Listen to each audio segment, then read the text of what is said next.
There we go.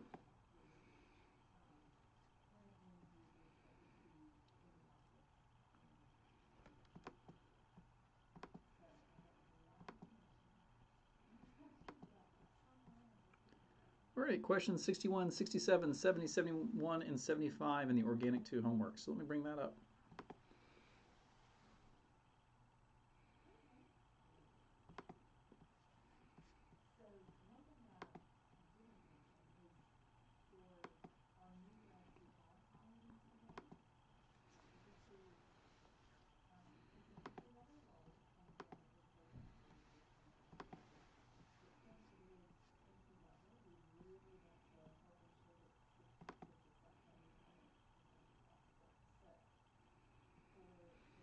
All right, so you're given, oh, mercifully, a symmetric ether.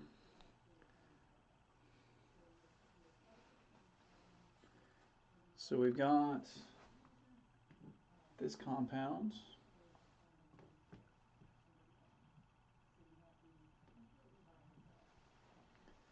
It's dimethyl ether, and you want to determine the product of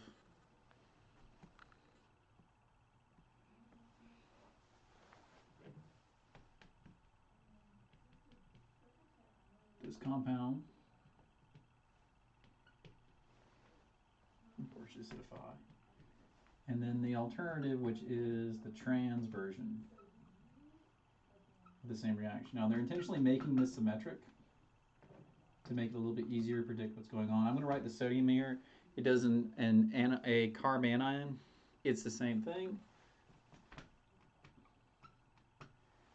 So when we attack our epoxide, basically our lone pair is going to come in from the opposite side of the epoxide, break the bond, and we're going to end up getting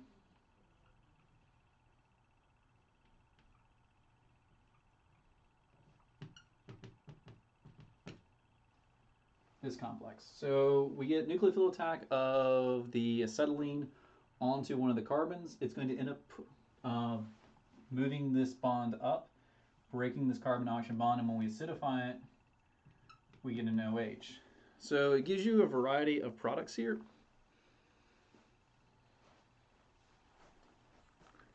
Let's see how much camera space I have. All right, I can write that out. So it gives you a few products.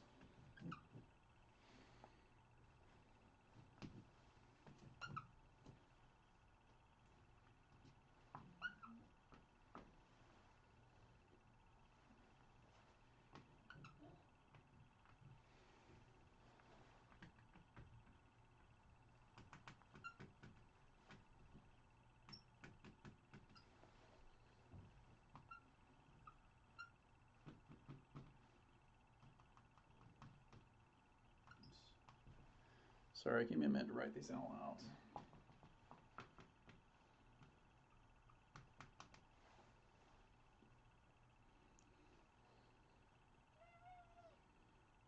Come on, where are they both wedged?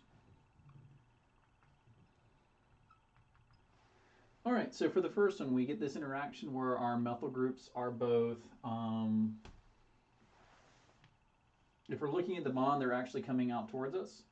So in order to get this back to a drawing where we've got this methyl group with stereochemistry and this one not, what we're doing is we're just going to rotate it. So conceptually, this is coming out of the board. So if we look along the bond, if we rotate it, so it's kind of going that direction. We'll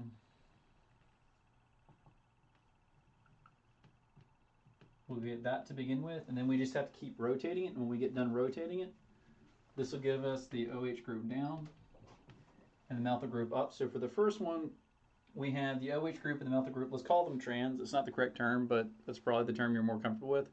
So this is going to be, if you go to the homework, actually, show me both the answers. Hold on.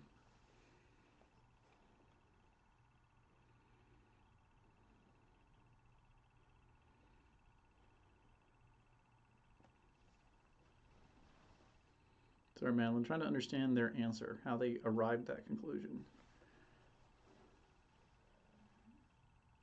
So when I get the epoxide breaking, I'm going to move the methyl group up. I've got the acetylene group, and I've got the OH group. And then if I want to get this with the OH group down, I've got to rotate it. So if I rotate it, sorry, I'm trying to see it visually. So I've got the OH group, the CH3, the hydrogen. If I rotate it so the hydrogen's out, I'm going to say that the OH group is down. It's back. You get that. See, I'm getting that compound. For some odd reason, they're getting it the other way. They're getting that the CH3 and the OH are going to have the same stereochemistry, and I don't agree with that.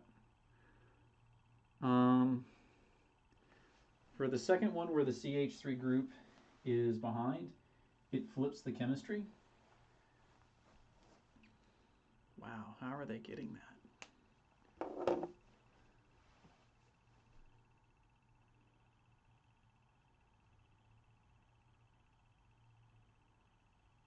These are under basic conditions. Let's build a model. I'm curious now how they arrived at this conclusion. So, I've got my epoxide.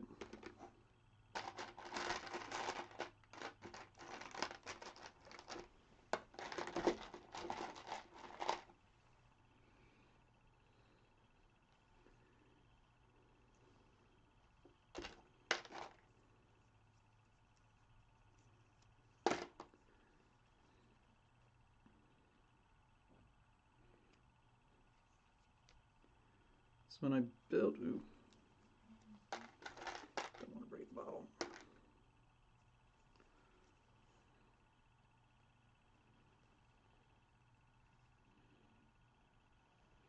So build my epoxide, it looks like this, and I'm going to represent, hopefully it won't be too confusing, my attacking acetylene group with the white one.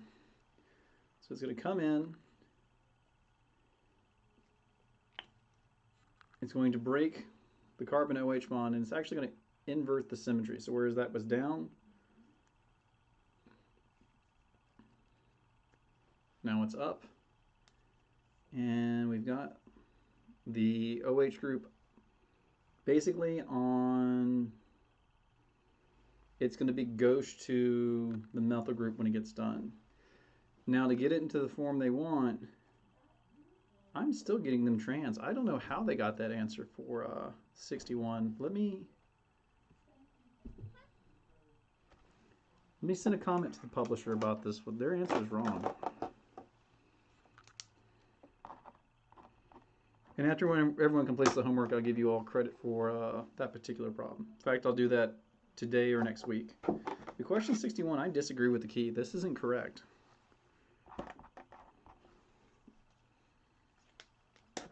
So to answer your question, Madeline, the answer that it's claiming for 61 is incorrect.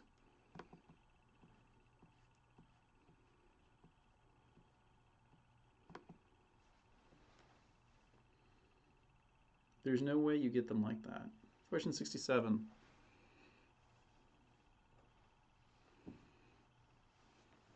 What is the principal organic product of the reaction of ethylene oxide with sodium cyanide and aqueous ethanol? My eraser is somewhere. There you are.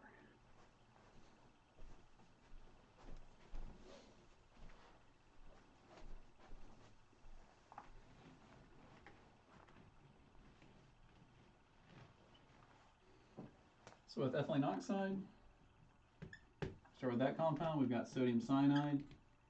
And actually the attack is going to be from the carbon to the cyanide. So when we draw it, good attack, break the bond. And when we finish, I'm curious in terms of the key. Because they may argue that you need to show that you actually get the alkoxide, that you don't actually end up getting the alcohol. So let me work it out.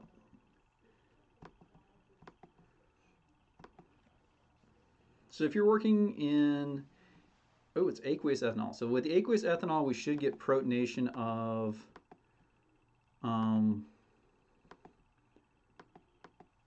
the alkoxide when it gets done. So I'm going to have a triple bond here to the nitrogen. I'm going to get an OH group from the alcohol. So our cyanide, originally our ethylene oxide had this oxygen connected to this carbon. Our cyanide came in, hit it, and we opened it up and we protonated with the alcohol. Protonated to give us the alcohol. And let's see if this is the correct answer. Yep, that's it. So the reaction that you get for 67, cyanide attacks it, opens up the epoxide ring, and then we get subsequent protonation by the water. And this will be our final product. Yeah, it's looking for the alcohol.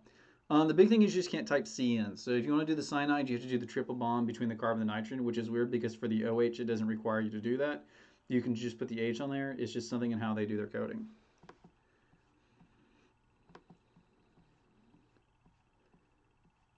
All right, 70.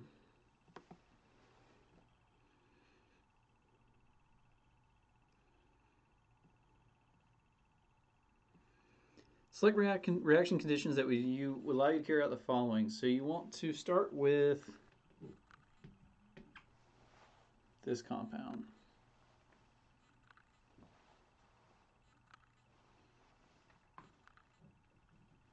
And you want to finish with 1,2-propane diol. So 1,2-propane diol, and they're not giving you stereospecificity, so apparently they're not that interested in it. So for propane diol, we already have enough carbons, so we don't need any carbon coupling reaction. So the options it gives you is sodium propoxide,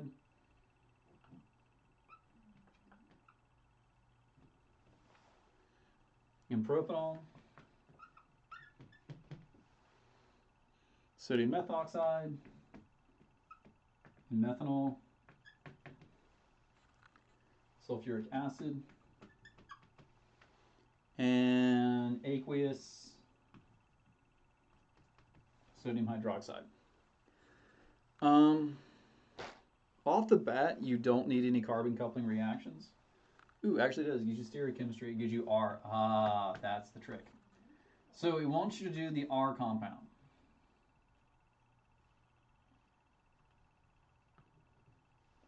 So the propoxide and the methoxide won't work because those are carbon coupling reactions. If you run them, you will get attack, and so the carbon chains will get longer.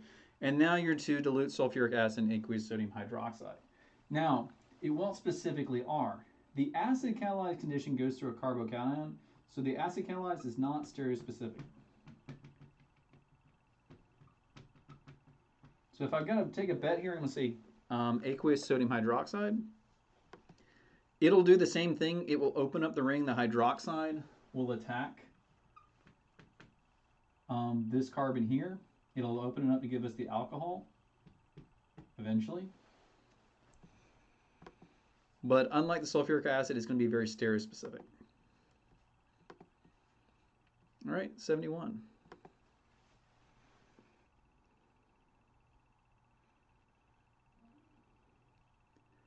Under what conditions would you carry to give the S? Propane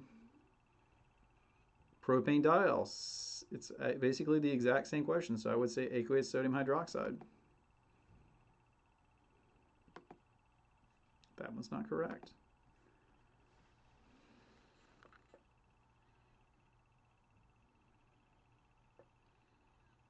Okay, so I was right for the wrong reasons for the last problem. So the last one, the reason why you want to do the hydroxide is that it will cause a nucleophilic attack. So in both questions is asking you the same, you're given the same compound. And the question is whether you want to make the S or the R complex. So off the bat, when it asks you about the sodium propoxide and the sodium methoxide, those don't work. You're going to get an ester if you do that. So this leaves you with the sulfuric acid and the aqueous sodium hydroxide. The question is, which one do we want to attack? So under basic conditions, we open up the ring on this side with the hydroxide, and this will invert the symmetry. So the thing here is look at the symmetry of this one. When we invert the symmetry, it'll give us the R12-propane diol. Under the acidic conditions, it actually opens up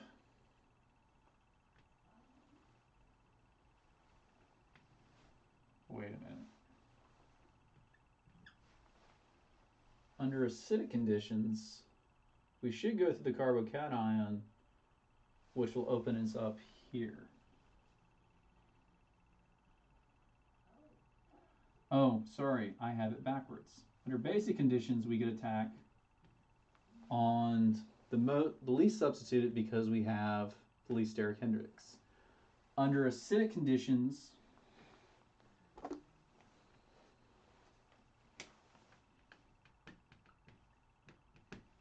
we actually open it up and we have opening on the other side. So for question 71, it's dilute sulfuric acid because we're trying to change which carbon disconnects. So it's actually the S requires the acid because we want to open it up at the stereocenter.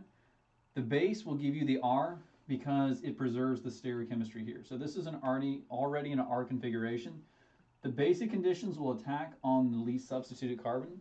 The acidic will open up the most substituted through carbocation. This is actually kind of a misleading question. So for the S one, you don't actually get pure S. You get a racemic mixture because you go through a carbocation intermediate. But for the basic, you're guaranteed to be given the R because you don't go through a carbocation intermediate. It always attacks, in this case, the left carbon that's the least substituted.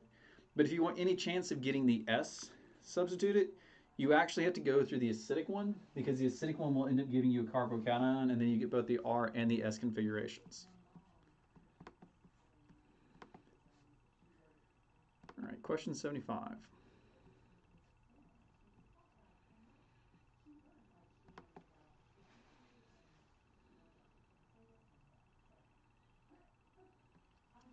Predict the principal organic products of the following reaction. Specify stereochemistry of the products as is appropriate.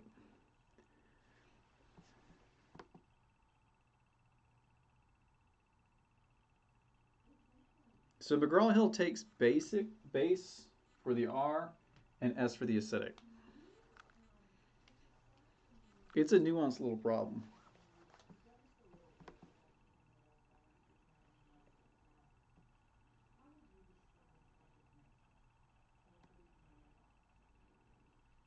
So I'll make sure I got all your questions answered about 71 and 70 before I move on to 75.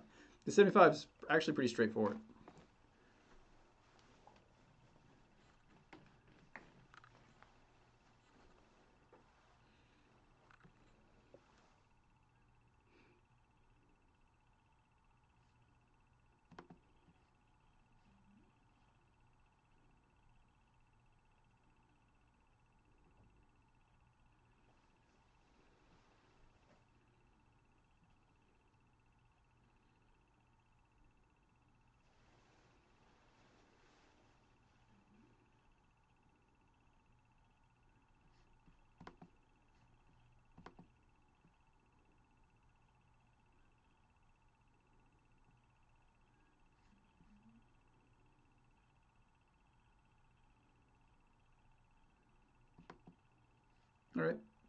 All right, so let's go to the question 75. Yes. So you got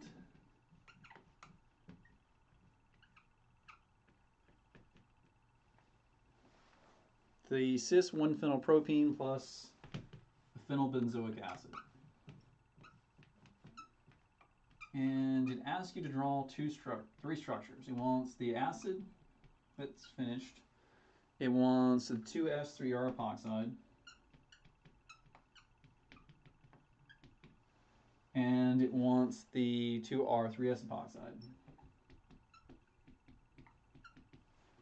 So the acid's pretty easy. It's just benzoic acid.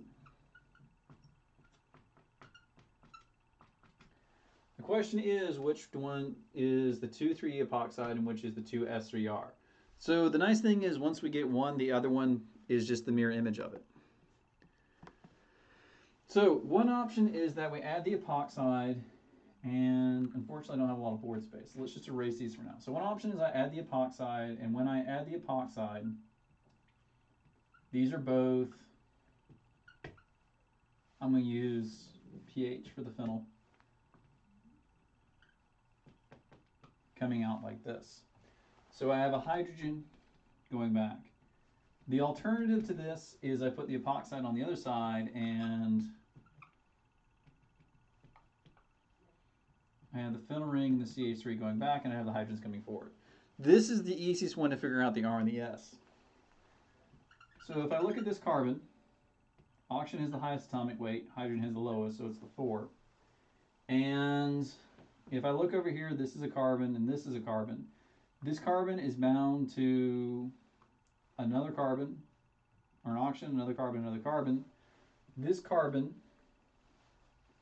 is bound to carbon, carbon, oh, sorry, got it backwards.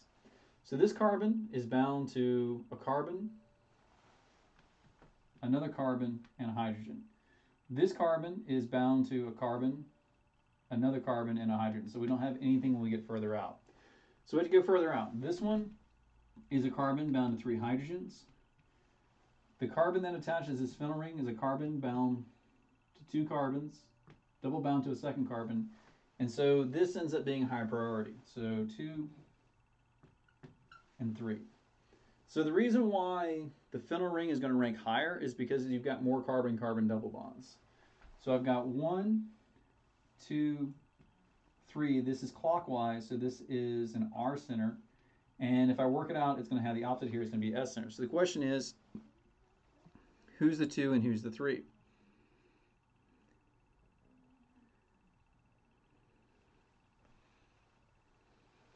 So based off the naming,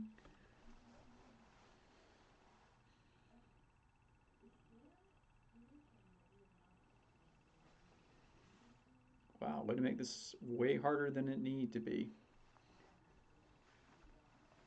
This is the second carbon and this is the third carbon. So let me draw it out. Actually, before I draw it out. So this here is the second carbon, and this is the third carbon. My goodness, how would you determine which one's which? Well, they'd have to go in that order. Anyway, that's the second carbon, that's the third carbon. So this is going to be 2s, 3r, which means when we get over here, this is flipped. This is 2r, 3s.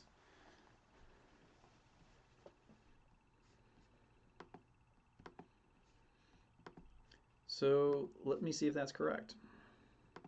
So flip to the desktop, draw the 2r3s.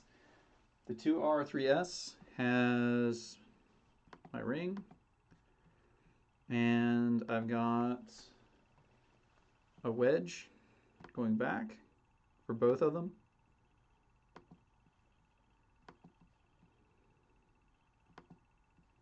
Benzene ring and an oxygen.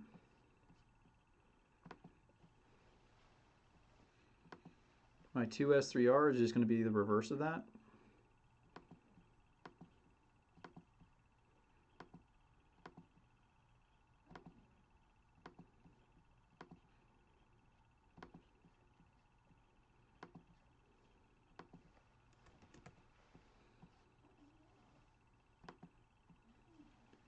And the carboxylic acid.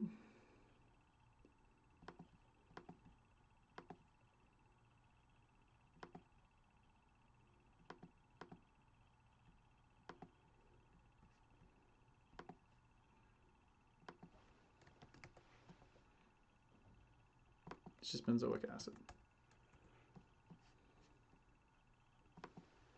So that's a lot of work. Let's hope it's correct.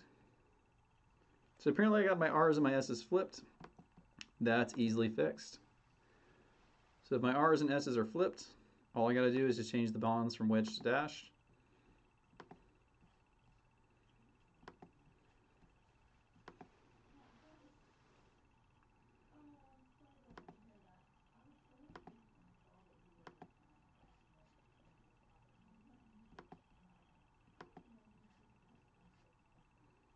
Let's check it. And now they're correct. So we better problem that they actually tell you what they're defining as the first, second, and third carbons, but more or less this is the process that you're going to end up with.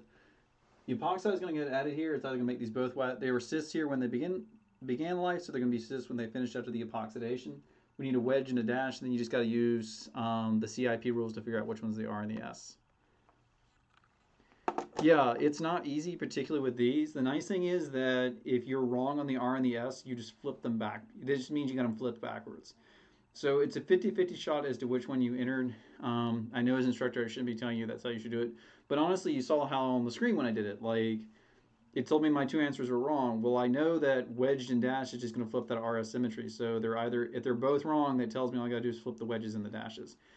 Only thing I like that problem conceptually. My only issue with it is that it doesn't tell you what the second and third carbons are. And that's where my confusion is I'm having to guess which one's 2 and which one's 3. I wish they would actually state or show you a drawing and say, in the final product, this is the second and the third carbons.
Could you look at compounds 1 and 6 for the organic 1 discussion board? All right.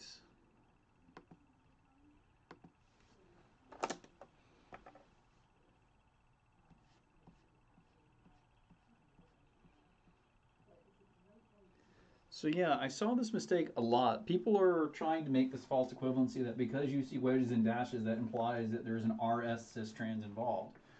This only applies if there are stereocenters involved. So if you look at this compound here, yes, it's drawn with wedges and dashes, but here's the thing. It's the same both ways. So this is not a stereocenter. This just happens to be drawn with wedges and dashes. And that's the point of question 1, is to make sure that you're paying attention to what the question's asking you. This is just 1-methyl cyclohexanol. So I've seen mostly EZ cis trans. The thing is that EZ cis trans, you have to have 2 groups that are the same. So if you're going to say that this is cis trans, it has to be cis trans across a bond, and it has to be cis trans relative to something else. The same thing's true for the EZ. So if you look at the nearest neighbor atoms, they both have hydrogens. Well, both these hydrogens have the same atomic weight, so there's no way you're defining an E or a Z because these have the exact same priority rules. And that should be the tip-off that this doesn't require EZ or cis trans because there are 2 of the same groups on the adjacent atoms. In fact, all of them contain the hydrogens. Now for question 6, this does actually require you to go through the stereochemistry. So 2, 4, 6, 8, 2, 4, 6, 8.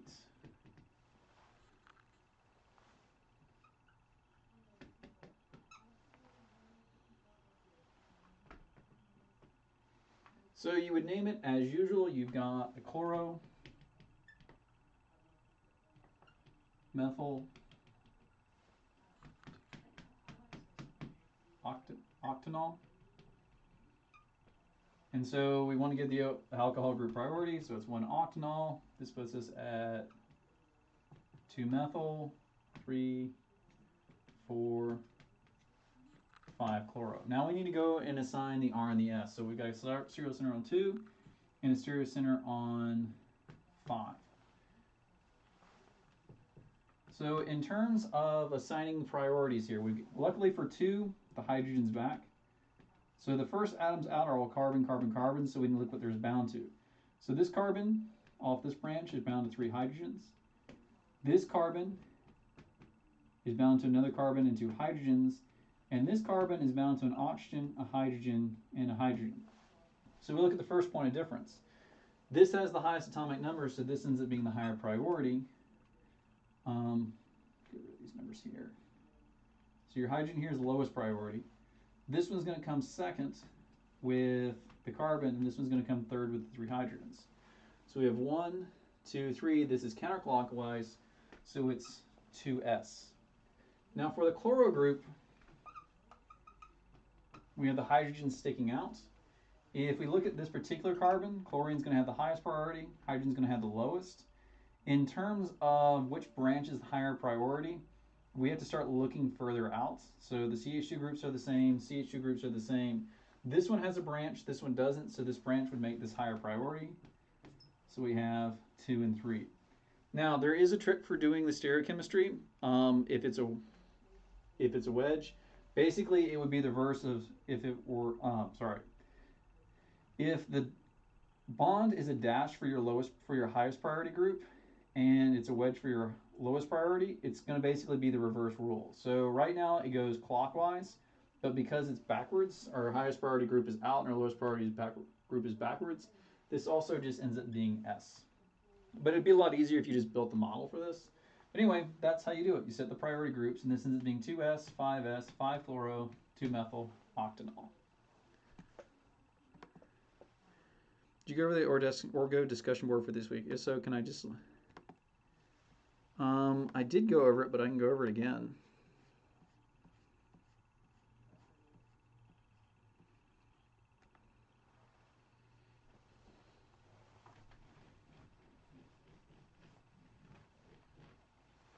So you've got compounds 1, 2, 3, 4, 5, 6, 7, 8. So for number 1, this is bromine with light. This is organic 1 review. So you get ideally mono substitution of the bromine out, no stereocenters, so you get the bromobenzene.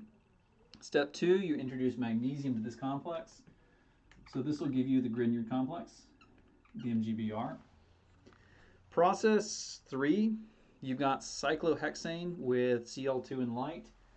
So it's just free radical halogenation, assuming you only get the mono halogenated component. So you get the chlorocyclohexane.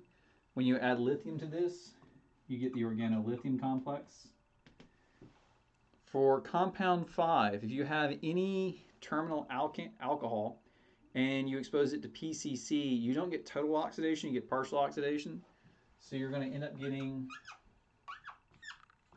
the aldehyde. The aldehyde in step 6 will react with the Grignard and the alcohol to give you the, I think I named it. Let's open it up, new window, so I'm not having to stare at the screen so close. You end up getting the 1-cyclopentylpentanol. For number 7, PDC is an oxidizer, so this is going to convert it to the ketone.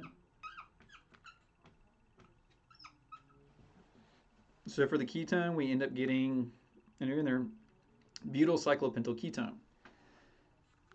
Process 8, you're going to react the organolithium with the ketone, acidify it, and so you get 1, 2, 3, 4. The OH.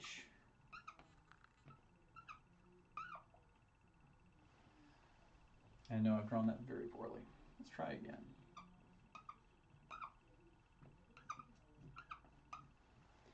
You end up getting the 1-cyclopentyl, 2-cyclohexyl, 1-pentanol.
get R for both. Let's build it and be sure.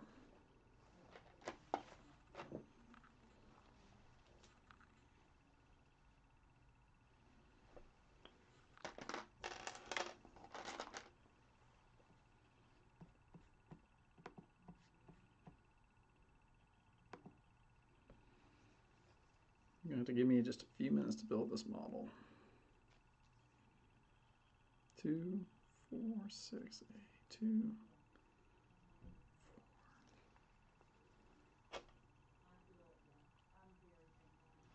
6, 7, 8. We got a methyl group hanging off that one. We got an OH group hanging off that carbon, and we've got a chloro group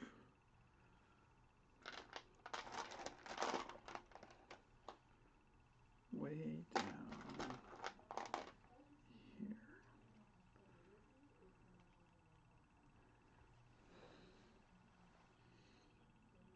So for the methyl group, hydrogen goes back.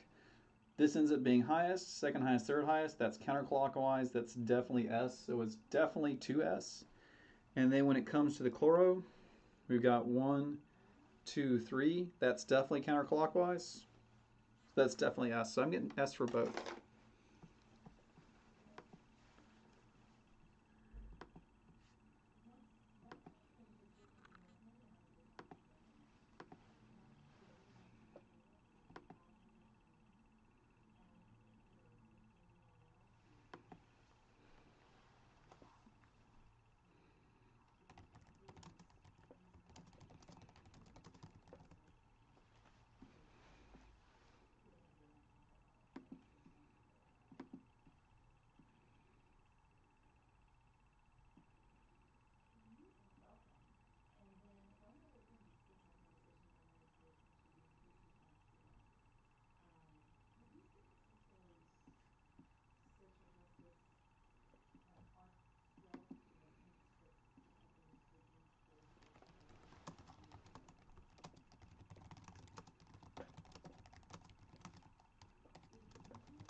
You're welcome. Yeah, you can see with the Orgo 2 example, like R and S isn't hard. Especially when the homework questions don't define, you know, what the carbon numbers actually are.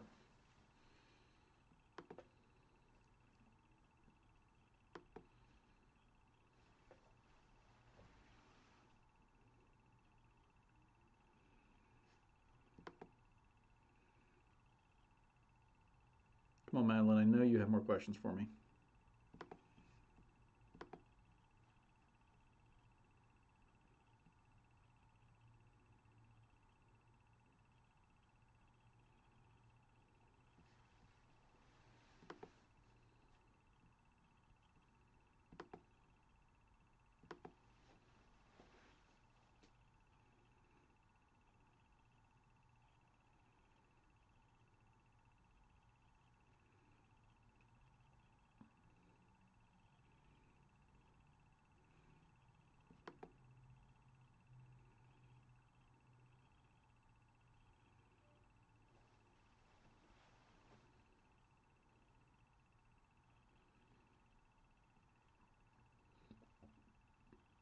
Wow, question 77 looks just like the Organic 2 discussion board.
right. Any more activity from y'all out there?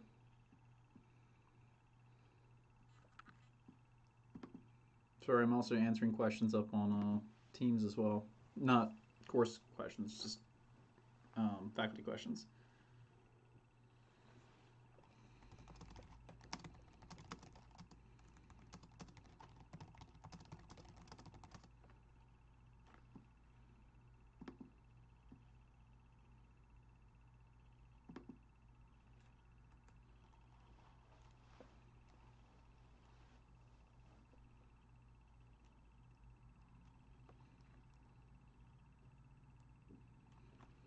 Right, that's it for questions. We'll head out for today. Thanks, Madeline and Niall, for showing up.